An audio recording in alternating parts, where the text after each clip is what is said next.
Good afternoon. My name is Vic Mignogna. I'm a voice actor for a lot of animated series and video games, but not today. Today, I am one of many of you. When I was a little boy, I fell in love. I can't believe I just did that. I fell in love with a show that inspired me in ways I could never have imagined. And so this is a special privilege, a privilege of my life to make this introduction. Ladies and gentlemen, please give a warm Phoenix Comicon welcome to the man that Gene Roddenberry called the conscience of Star Trek. Ladies and gentlemen, Mr. Leonard Nimoy.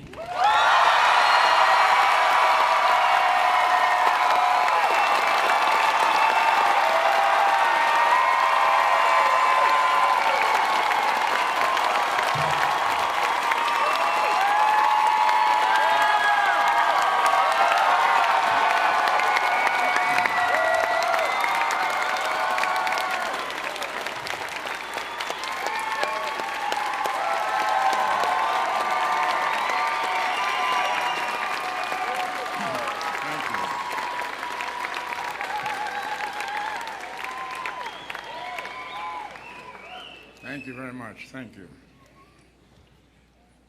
So emotional. Thank you. It's a little difficult with a crowd this size to have you asking questions verbally, so I'm going to take them mentally, okay?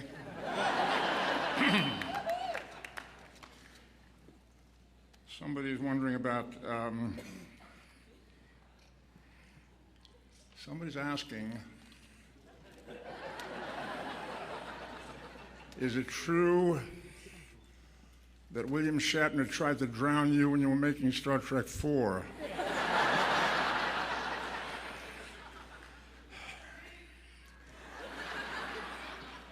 He is competitive. I don't know. You have to decide for yourselves. What did I think of Anna Torv's imitation of me in Fringe? Oh, she was very good. She was very good, yeah. Yeah. Am I doing a voice in the new Transformers film? Yes, I am. Yes. The voice of Sentinel Prime. And what's the status of the next Star Trek movie? I believe they'll start filming sometime later this year. And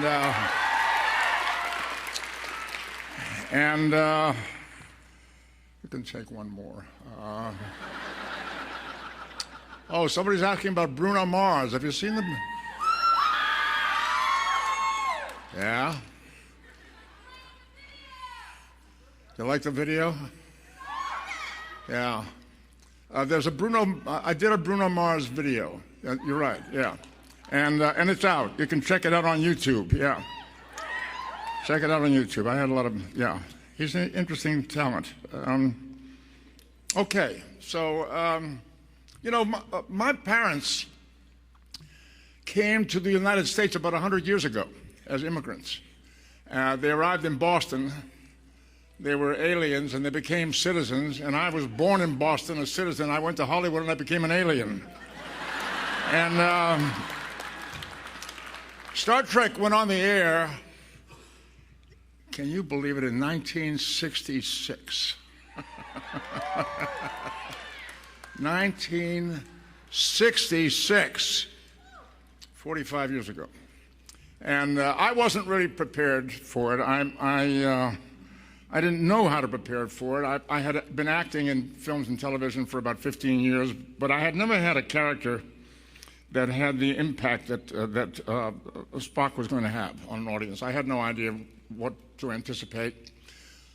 I hadn't even bothered to change my telephone number. My phone number was in the Los Angeles telephone directory. You could call me if you wanted to. A lot of people did.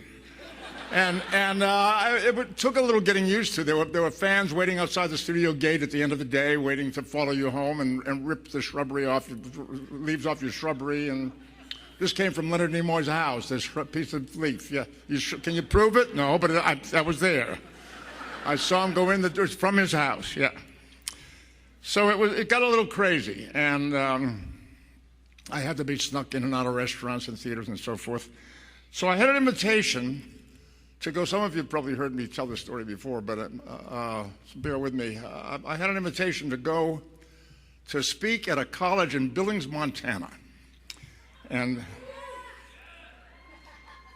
were you there? It was a long time ago. Anyway, I decided to go because I thought it'll be peaceful, get away from Hollywood, and I went to Billings, Montana to speak at this college, and I landed at the airport. They drove me to a local motel, and I was in the room 5 minutes unpacking when the phone rang. I couldn't imagine who could be calling me, but what are you doing? You had a thing up there? I was hoping.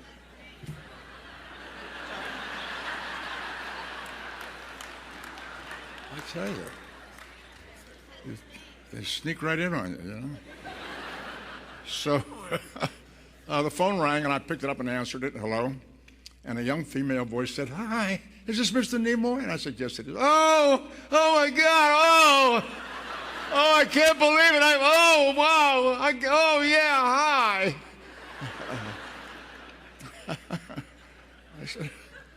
She said, "We're such big Star Trek fans." I said, "Who are you?"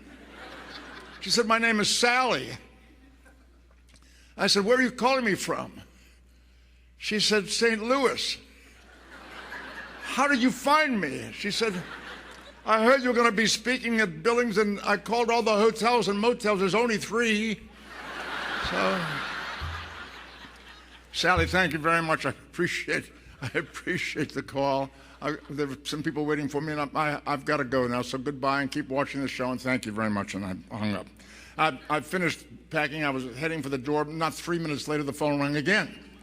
I picked it up, and another female voice, "Oh, hi, is this Mr. Nimoy?" "Yes." "Oh, wow, I got him. I got him on the phone. I got him."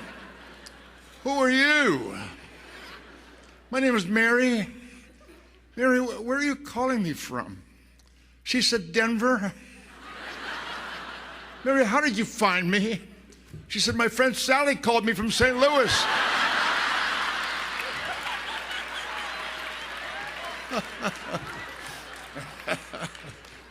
It was great. It was great. I grew up in Boston in a tenement neighborhood, and this is, if this thing is working, yeah, that's the front of the building where I grew up, and the lady on the left, no, don't do that, don't go away. The lady on the left is my grandmother, and I lived in that building for the first 18 years of my life.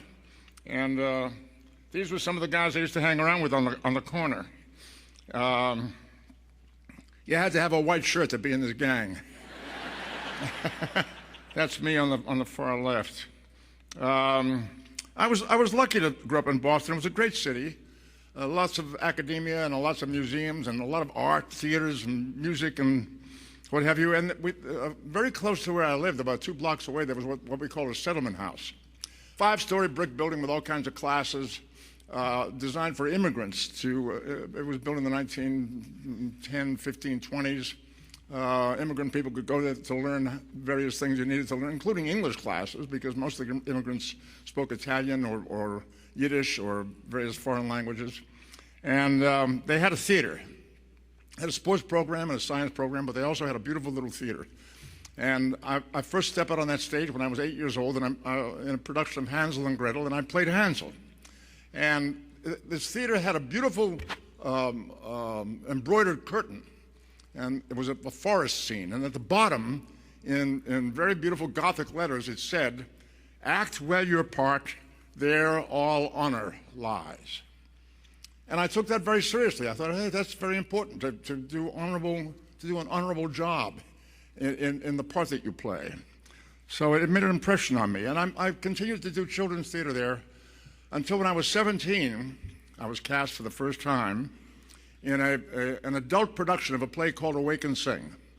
This was a play about a Jewish family in the Bronx, very much like my own Jewish family in Boston. There were 3 generations living in an apartment together, the grandparents, parents, and kids. And in this play, I'm playing the 17-year-old juvenile. I was 17 myself, so I really very strongly identified with the character. And this kid in the play was having the same concerns that I was having. How do you find out who you're supposed to be in the world? How do you find the right job for yourself? How do you go to the right school? How do you find the right girl for yourself? How do you build a life? And this kid was going through these issues, and so was I. And I thought, if I could do this kind of work for the rest of my life, helping people to understand their lives, illuminating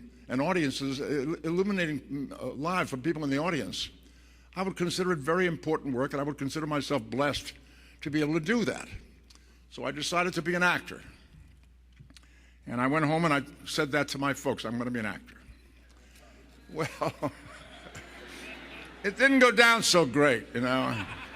My parents were immigrants from Russia. My father was a barber, decent guy, stood and on his feet and cut hair for maybe 65 or 70 years of his life, and worked hard, very unsophisticated. I said, Dad, I'm going to be an actor. He said, you'll be hanging around with gypsies and vagabonds.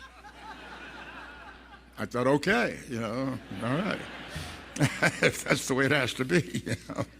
And then he gave me the only advice my dad ever gave me. He was very serious. He said, learn to play the accordion. You can always make a living with an accordion. I didn't take his advice. Maybe I should have. I don't know. The last movie that I saw before I left Los Angeles to move to California, the last movie I saw was Shakespeare's Henry V, directed by and starring Laurence Olivier, considered the greatest actor of our generation. Wonderful movie, wonderful movie. And there comes a moment in the movie where Henry is with his troops. They're about to go into battle tomorrow morning. It's the nighttime. Tomorrow morning they're going to fight the French. And they're vastly outnumbered. The French have a lot more soldiers than the English army does. Henry's concerned about the emotional condition of his troops, so he goes out in disguise, kind of hooded, like Spock did in Star Trek III. And he goes out amongst the troops to listen to what they're talking about. And he hears somebody say, I wish we had more men. And he says, what's he that wishes so, my cousin? Westmoreland? Nay, cuz, he says, wish not one man more. If we are marked to die, we are enow to do our country loss. But if to live, the fewer men, the greater share of honor. And I got a chill when I heard that. I thought, wow, there's that word again. Then he goes on to say, by Jove, I am not covetous for gold, nor care I who doth feed upon my cost. It yearns me not if men my garments wear. Such outward things dwell not in my desire. But if it be a sin to covet honor, I am the most offended soul alive. I took that very seriously. I thought honor is going to be an important thing in my life. I've got to pay attention to that. It means something to me. There's a reason it keeps coming at me like this, and I took that in and held it. So in search of honor, I got on a train. I went to California to that great citadel of honor known as Hollywood. I got off the train. I moved into a rooming house, got myself some 8x10 glossy photographs, went up and down Sunset Strip where all the agencies were, knocking on doors trying to get an agent. And before too very long, a matter of months, I found myself on a soundstage acting in a movie. And I thought, wow, here I am. There's the camera, the sound department, costume, makeup, sets, crew. I thought, wow, I'm in a movie. It's great. I thought this is going to rocket me to stardom. And to this day, I can't quite figure out why it didn't quite work out that way. It was called a wonderful project called Zombies of the Stratosphere.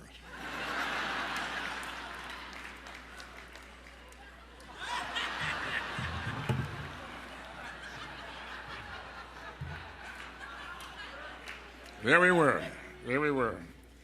There were, I think, 4 of us We landed in a spaceship that staggered across the screen and left a trail of smoke. And we stole a pickup truck and a couple of Colt 45 revolvers and announced we're going to take over Earth.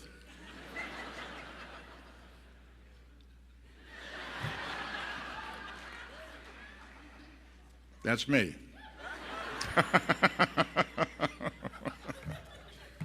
And that job was followed by another great hit, Attack of the Brain Eaters. That was my second job. So my career looked like it was quickly swirling around the drain hole and going down the drain. I went to work at various jobs. I sold life insurance. I sold vacuum cleaners. I worked in an ice cream parlor. I serviced fish tanks in people's homes and doctors' offices. Here comes the fish doctor, they used to say. I heard that too many times. And then I found a 2-year job in the United States Army.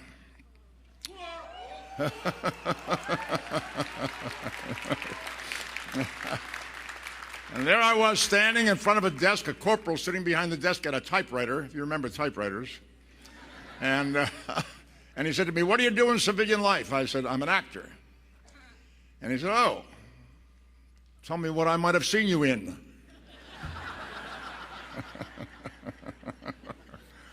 Zombies of the Stratosphere. Click, click, click, click, click, click. Infantry. Okay. I came out of the Army 2 years later. By that time I was married. I had a child. I had another one on the way, and I had to go to work immediately to produce some income before I could get my acting career going again. And one night I was driving a taxi in West Los Angeles, took a job of cab driving, and I got a call to go pick up Mr. Kennedy at the Bel Air Hotel. And being from Massachusetts, the Kennedy name meant something to me. This was 1956, and the man that came out to get into my cab was Jack Kennedy, John F. Kennedy. And he was not known nationally. Later that year, he made an important speech at the Democratic Convention. He got some national attention. But when he stepped into my cab, hardly anybody knew him in California. And I said, "How are things in Massachusetts, Senator?" And he was interested. "Oh, it's great. Somebody recognized him. Are you from Massachusetts?" "Yes." "Where?" "Boston." "Where in Boston?" I said, the West End." He knew the area very well. He had an office just about 2 or 3 blocks from where I lived. He was on Beacon Hill. And he said, "What are you doing out here?" And here I am driving the taxi. I said, "I'm an actor." He said, "A lot of competition in your business." I said, "Yes." He said, "Just like mine. Keep in mind," he said, "there's always room for one more good one." And I took that in and held on to it. It meant a lot to me to keep that in mind. 4 years later, he was elected president, and 3 years after that, he was gone. Anyway, these are great memories, and I hold them dearly. I was invited to come out to Republic Studios for a meeting with the producer, and he said to me, "Do you ride?" And I said, "No, not a car." He said, "Do you ride horses? We do westerns." Well, I made a mistake. I hadn't learned yet. I said, "No, I don't ride." He said, "You better learn because we do westerns." And I've learned very quickly that when you're an actor and you go on an audition, whatever they ask you, can you do? You say yes. You know. Can you drop off a ship like 100 feet into the water and swim 300 yards, kill a shark, and climb back onto the ship? Yes. Done it many times. Yeah. I learned to ride. I worked in Gunsmoke. I worked in Wagon Train. I worked in Rawhide with Clint Eastwood. I worked in Bonanza. That's the Army. The kid in the Army, yeah.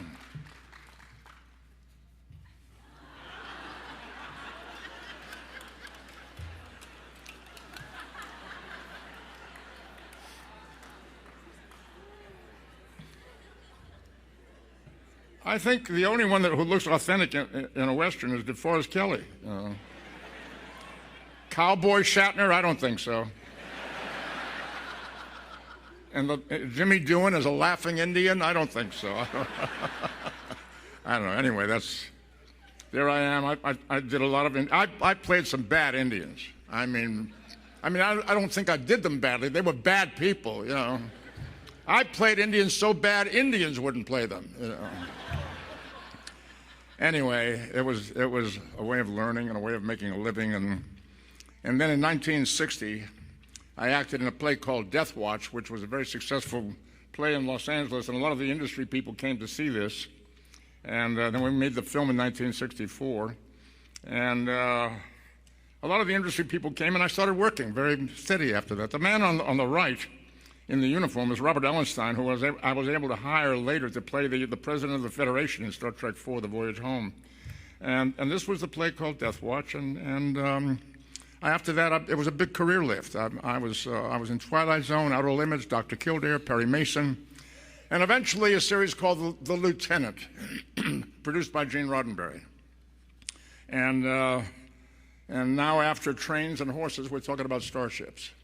So I got a call one day after I'd done this episode in The Lieutenant. My agent called me and said, Gene Roddenberry saw the footage and he's interested in you for a pilot for a television series, a science fiction that he's going to make. And he'll be in touch. And I thought, well, okay, I've been working pretty good by then, so I kind of took it with a grain of salt. There's a lot of maybes, and maybe he's going to cast me in this. Maybe he's going to make the pilot. Maybe he'll cast me in it. Maybe the pilot sells. Maybe the network will keep me in the show. Maybe it'll get picked up for more than 3 or 4 episodes. There's a lot of maybes. But when he called a couple months later and asked for a meeting, I went and I thought, okay, now he's going to audition me or whatever. When I got there, he walked me around the various departments. He showed me the sets being built. He showed me the costumes being designed. He showed me the props, the tricorder and the communicator, the phaser, and the makeup department. And he said, you'll be wearing pointed ears. And I thought, oh. Anyway, I realized that he was now selling me on this job. I wasn't there to be auditioned. I had this job if I wanted it. All I had to do was keep my mouth shut and I could go to work, So it was a little scary, but what attracted me, I mean, the ears and all of that, it could have been a bad joke. But what attracted me was when he said, this character is going to be a Vulcan from the planet Vulcan. He's going to look alien, going to look different. He's going to have a human mother and a Vulcan father. And he's going to have an internal life that consists of a battle between his emotions and his logic. And he's going to try to live as a Vulcan, to suppress the emotional side of his persona and live as a Vulcan unemotionally. And I thought that's an interesting challenge for an actor, and it sounds like it might be an interesting role to play. So I took the job, and we went to work. And this was one of the first photographs that was ever taken of us. Yeah.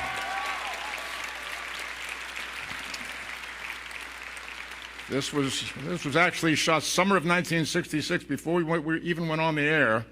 I don't remember exactly how it happened, but somebody said, go outside, there's somebody who wants to talk to you guys. We walked out, and somebody took this photograph. And this is in the makeup department, Dee Kelly in the chair, and I've got my makeup on, the eyebrows and the ears and so forth, but I'm obviously still wearing my civilian clothes. And the work was intense. Once in a while we had a laugh like this. The work was very intense. I was there 12 hours a day. I got there in the makeup chair at 6:30 in the morning and walked out of the studio, drove out at 6:30 at night every day. The days were long, the work was hard, it took a lot of energy. In the afternoons at 3 or 4 o'clock, in order to stay sharp and on my game, I started gulping honey to give myself an extra surge of energy. We did some very, very interesting episodes, as I'm sure you know and understand. We had an episode where Kirk was split into 2 personalities. I think it was called The Enemy Within. A malfunction in the transporter. He comes up as a kind of a meek, mild-mannered Kirk, and then he comes up as a nasty Kirk. So it's our version of the Dr. Jekyll, Mr. Hyde story. And there comes a moment in the story where the evil Kirk has a phaser, and he's going to shoot the mild Kirk. And if he does that, we'll never get Humpty Dumpty back together again. So and the writer had written that Spock comes up behind the bad guy and hits him over the head with the butt of his phaser. And I said to the director, I don't think that's appropriate for the 23rd century in science fiction. If we were doing Gunsmoke, that might work, So what do you want to do? And I said, well, Spock is a graduate of the Vulcan Institute of Technology. And he took courses in human anatomy. And Vulcans have a certain kind of energy on their fingertips, which, if applied appropriately to the pressure points on a human, would render him unconscious. The director said, "Oh, really?" You know. I said, "Oh, yeah, oh, yeah, oh, yeah. You watch this, watch the way this works." And I came up behind Bill Shatner, and I did that, and Bill went like that and dropped to the floor, and that's the way the Vulcan neck pinch was born.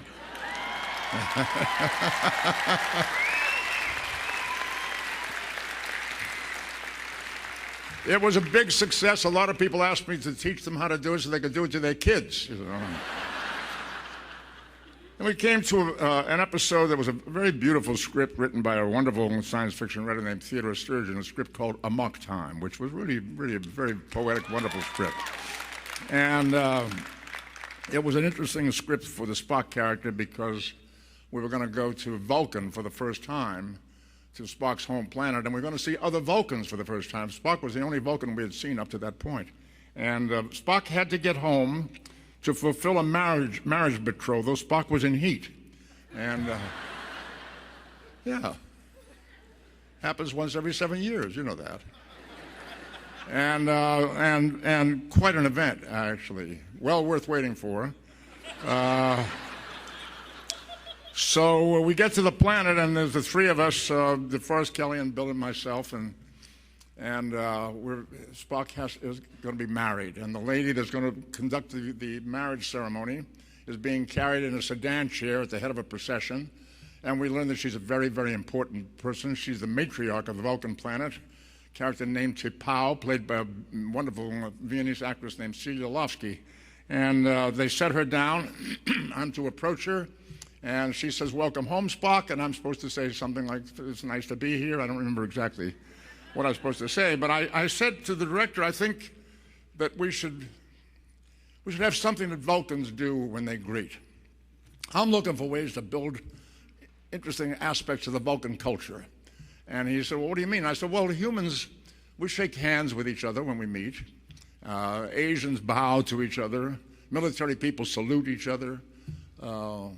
Vulcans should have a greeting of some kind." He said, "What do you want to do?" Well, I reached back into my childhood as a Jewish kid in Boston, going to a synagogue on the high holidays with my family. I'm sitting with my grandfather and my father and my brother in the men's section. And there comes a point in the service where the Kohanim, they're called, they're the members of the priestly tribe of the Hebrews, get up to bless the congregation. And the blessing is one that we know from the Old and the New Testament. "May the Lord bless you and keep you. May the Lord cause his countenance to shine upon you. May the Lord turn his graciousness unto you and grant you peace." So these guys are up there, and they're going to bless the congregation. And my dad says to me, "Don't look." So I'm 8 years old, and there's something strange is going to happen, so I snuck a peek. And these gentlemen up there they're in a kind of an ecstasy, almost like a revival meeting. They're shouting this prayer, chanting it and shouting it, 5 or 6 of them. And I snuck this peek, and what I saw looked something, this is a demonstration of me showing you what they look like. It was like that. They've got their heads covered with their prayer shawls, and their hands out over the congregation, towards the congregation like that, see? And it's a magical thing. Every time I do that, flash bulbs go off.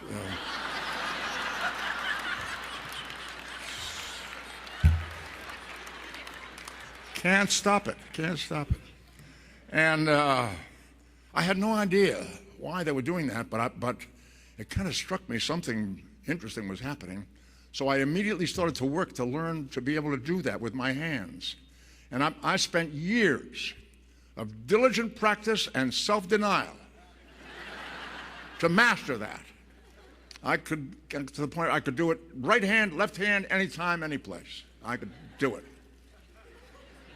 I never knew it would come in handy someday, but anyway, I said to the director, "Maybe Vulcans do that." He said, "Okay. Okay." I learned later that this is the shape of the letter Shin, which is a letter in the Hebrew alphabet, which is the first letter in the word Shalom, which means peace. It's also the first letter in the word Shaddai, which is a name for the Almighty. Now, I learned much later that you're not supposed to look because the legend is that during that blessing, the Shekhinah, the feminine aspect of God, comes into the sanctuary to bless the congregation. And that's a deity, and she gives off the light of a deity, and you dare not see that. It might be too powerful. It could injure you badly, and even worse. So you protect yourself by covering your eyes and not looking. But I snuck a peek, and I survived. I was okay. Anyway, the director said to Seliolowski, the actress, Leonard is going to do that as he approaches you, and you'll return the gesture. The only problem was that she had not spent the years of diligent practice and self-denial that I had. So we had a problem with her, but we managed. She held her right hand in shape with her left hand like that, and she held it out of sight of the camera. So she was ready. When I raised my hand, she raised hers, and that's how we got it into the show. This photograph was taken, yeah.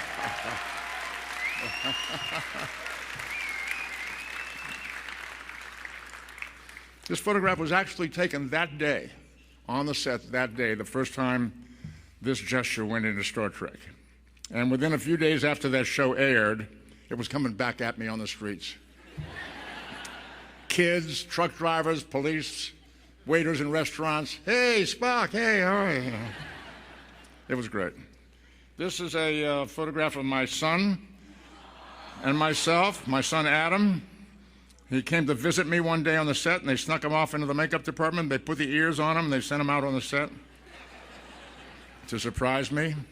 Fan mail. The fan mail was coming in sacks. It started out little packages, and I was signing every photograph and signing notes and responding to each letter. And then it was coming in sacks, and I couldn't handle it on my own. I needed help, and it was getting to be expensive because the postage and the photographs and so forth. So I asked Desilu for some help, and they gave me a stipend of $100 per episode to pay for the handling of the fan mail. And then I got this I'm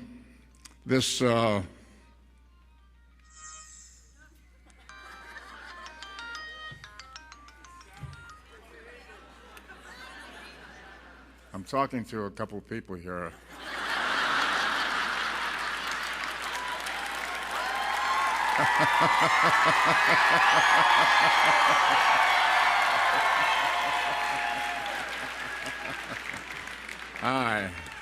Hi. You want to talk to a couple of people? Say hello, honey. That's my wife, Susan. Can you believe it? Hi, sweetheart. Okay. She says, have fun, everybody. I'll talk to you later. Bye.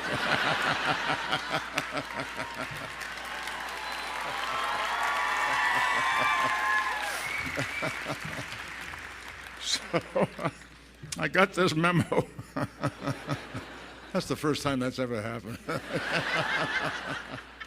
I got this memo from the business affairs people at the studio. They said, Dear Leonard, for the past several weeks we've been consulted with respect to the operation in regard to your personally handling your fan mail. And we have iterated ourselves with regard to the agreement that was made with respect to our obligations to you in this connection. For purposes of clarification to you and others receiving copies of this memo, I would like to iterate the agreement that was made. We agree, in addition to your compensation, to pay you $100 toward your secretary and equipment needs for your personally handling the fan mail. It is not intended, nor was it specifically agreed, that we would furnish you with pens, pencils, etc., which we assumed you would furnish yourself. So the next day, I thought a memo like that calls for an answer.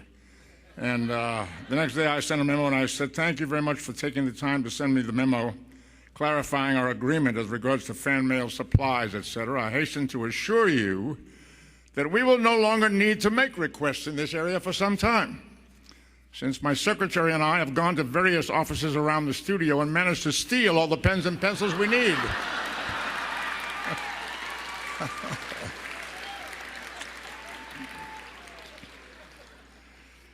Well, we had 3 seasons, as you know. People are always surprised when I say we only lasted 3 seasons. People are shocked. They think we've had many more seasons than that. No.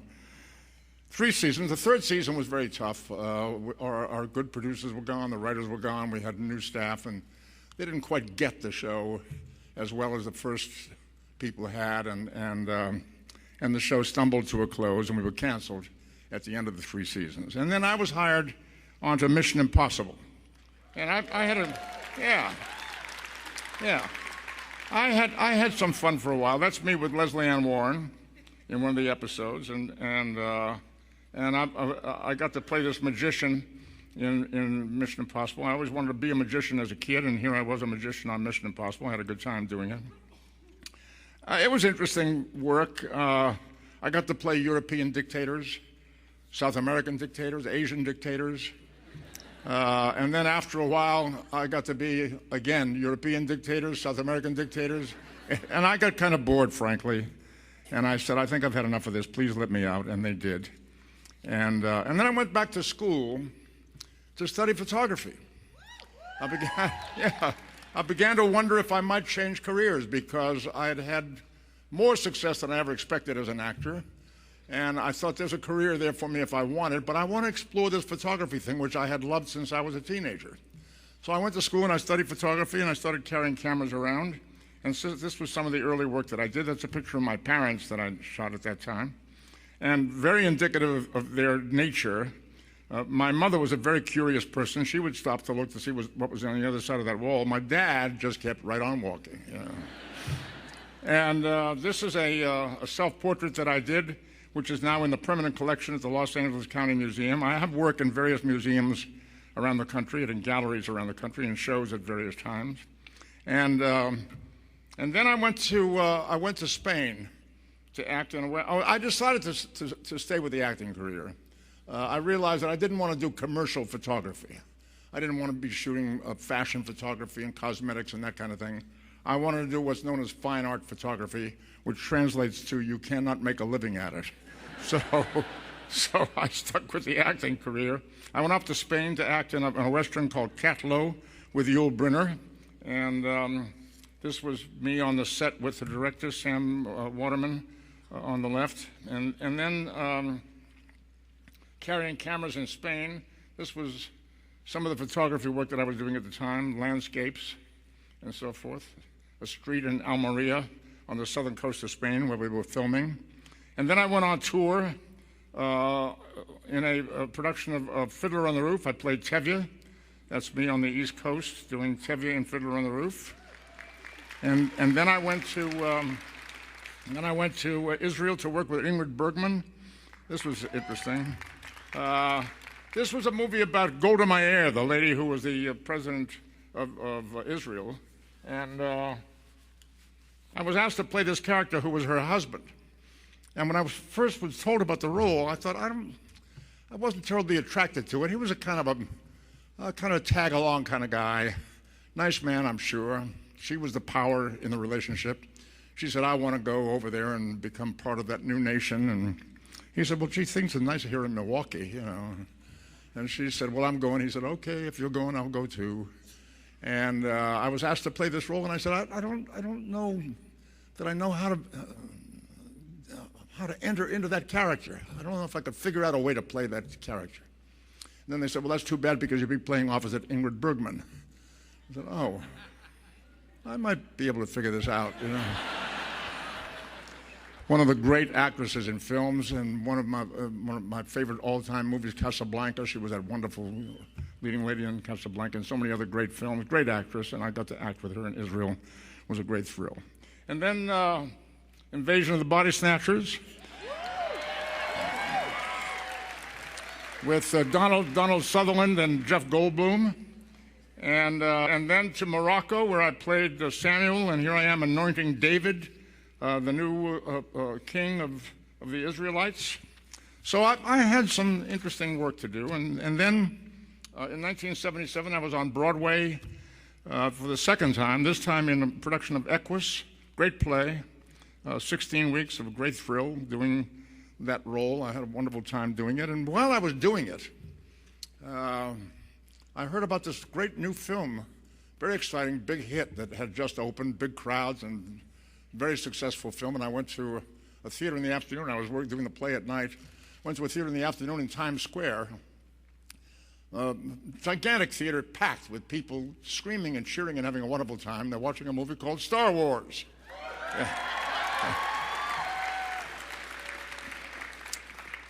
All through the 70s, there was no Star Trek production being done.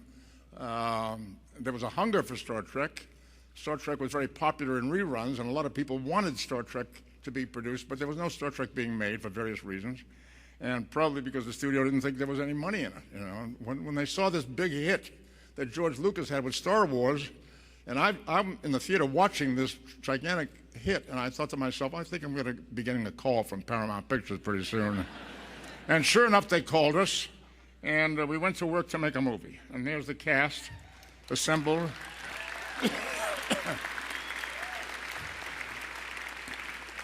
Robert Wise, the director, on the left in the shirt, and Gene Roddenberry on the right, the producer, writer, and the rest of us ready to go to work.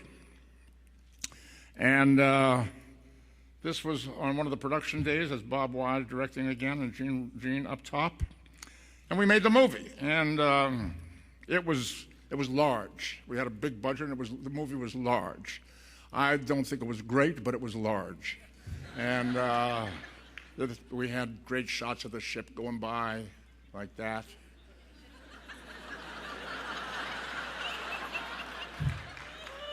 And then there was another great shot of the ship going by like that. Anyway, and it was Star Trek: The Motion Picture. There was no plan for any more. I mean, we made the movie. So I thought, okay, well, that's done. And then I got a call, and I was asked, would I be interested in doing another Star Trek movie, and for much lower budget. And I thought, they want to squeeze this apple once more and get a little more juice out of it.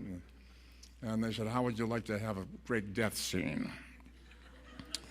And well, okay, this is probably going to be the last movie. Why not go out in a blaze of glory, saving the crew and the ship? And we did that.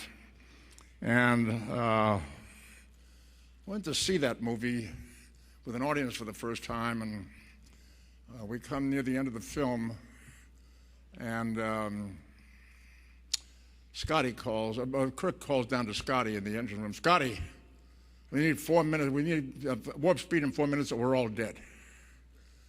No answer from Scotty in the engine room. And Spock gets up, goes out to the elevator door, and I know where he's going.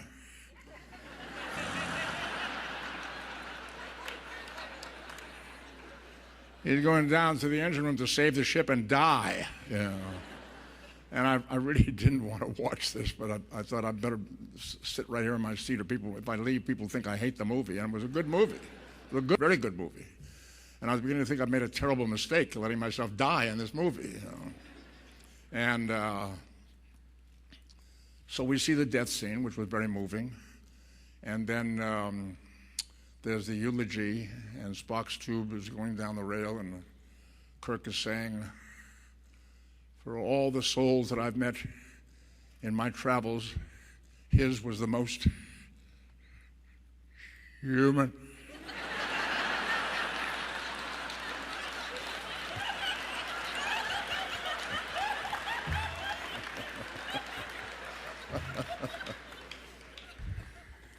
Human. I love that. And so they shoot the tube out into space, and it lands on the Genesis planet. And then we see some footage that was never in the original script. We see the camera panning through some foliage and some mist, and it comes to rest on the tube containing Spock. I think of pictures.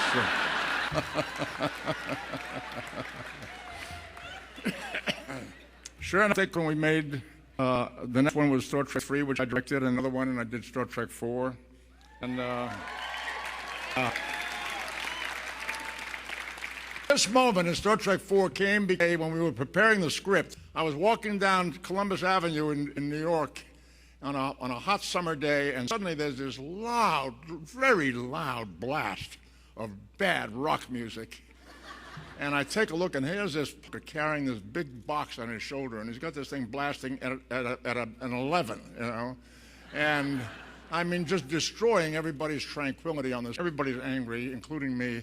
And I thought if I could pinch his brains out, I would, you know. So that's how I got my back at him. I put this in the movie, and one of my favorite moments. And the movie was obviously, it's one of my favorite of all the Star Trek movies. I really enjoyed making it. We had a great time. Thank you.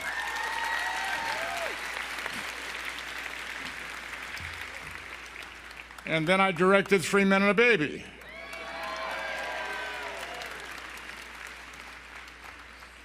I didn't know he directed that, did he? Yeah. Yeah. Selleck and Gutenberg and Danson and a miraculous baby. We had a wonderful time making that movie. We had a great time.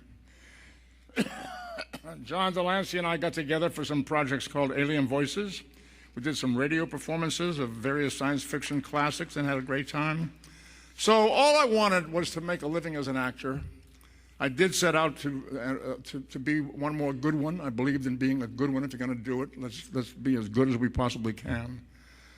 I had a great, great run. And honor, well, I do have 4 Emmy nominations and several Lifetime Achievement Awards and 4 honorary doctorates and plenty of popularity and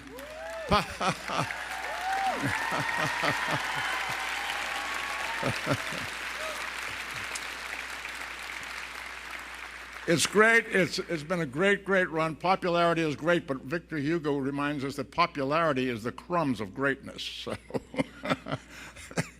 keep your head in check. And do I have an identity issue? Of course. If somebody yells Spock on the street, it's my head that turns, you know. I have walked alone seeking answers. I have lived alone chasing dreams. I have tried to prove my worth to worthless judges. I have cried my pain in silent screams. I have been sometimes served a touch of kindness. I have wandered in golden fields of grace. I have been released by honest laughter. I have touched the western wall of the holy place. I have soared alone above the cloud heads. I have walked the deep, dark tunnels of the earth. I have dined with mystics and with prophets. I have heard the pain of woman giving birth. I have been sought after as a teacher. I have been refused the laurel wreath. I've heard the thunder blast of sunrise. I have watched the final touch of death. I have played the rules set by the master, though often I didn't understand the game. I have worn more masks than I remember. I have been a face without a name. And when, like you, I ask the final question, who on earth am I supposed to be? I always come full circle to the answer, me, only me, always me. I was at a party a while back, a bunch of Hollywood people, crowded room. I felt a pair of hands on my shoulders from behind, and a voice whispered in my ear, I recognize you. You had your ears fixed. And it was John Wayne. I believe in living a creative life. I believe in bringing more to the party. I believe in showing up and using both sides of my brain. I believe in being passionate about my work. In recent years, photography has been my passion for the last 14, 15 years.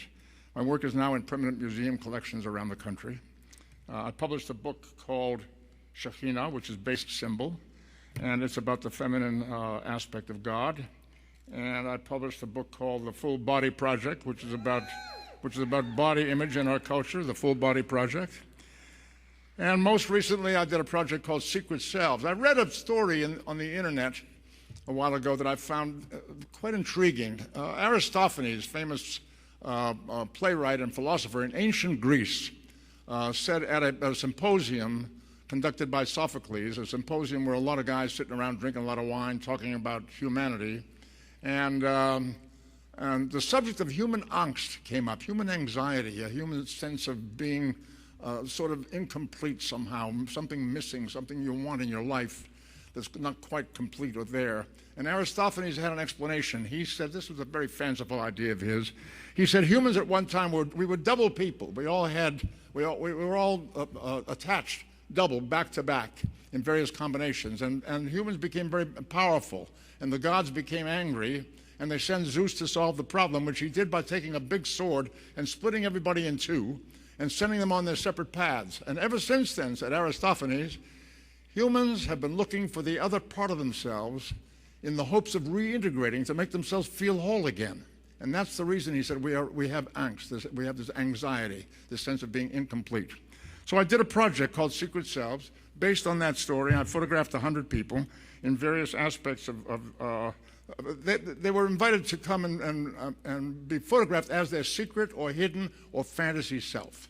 And we got some great people doing some wonderful things. Some of it was very funny. This was a wonderful young woman who said that she was the daughter of a preacher, and they traveled from town to town. As a kid, she had to be on her best behavior all the time. She was the preacher's daughter. So she felt that she had missed her real childhood, and now as an adult, she wanted to try to recapture her childhood. So she made herself this dinosaur outfit, and that's the way she came to be photographed. And this was our cover of the catalog of the show. The show was at Massachusetts Museum of Contemporary Art for about 6 months. And he is a painter. He paints portraits of people who've been in war, and he interviews them and writes about them. And his secret desire is to live as part of the earth, to live in the woods away from any conflict, away from anything that has to do with fight or conflict. So he came totally covered from head to toe with mud and leaves, just like that. And then we had this young guy who,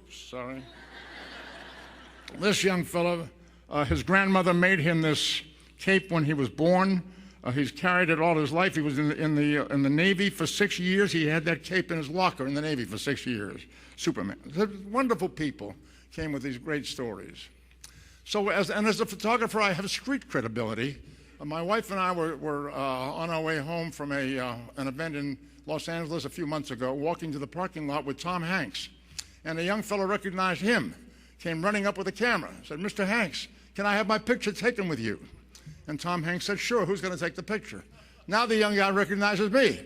And he says, "Oh, Mr. Nimoy, you're a wonderful photographer. Will you take the picture?"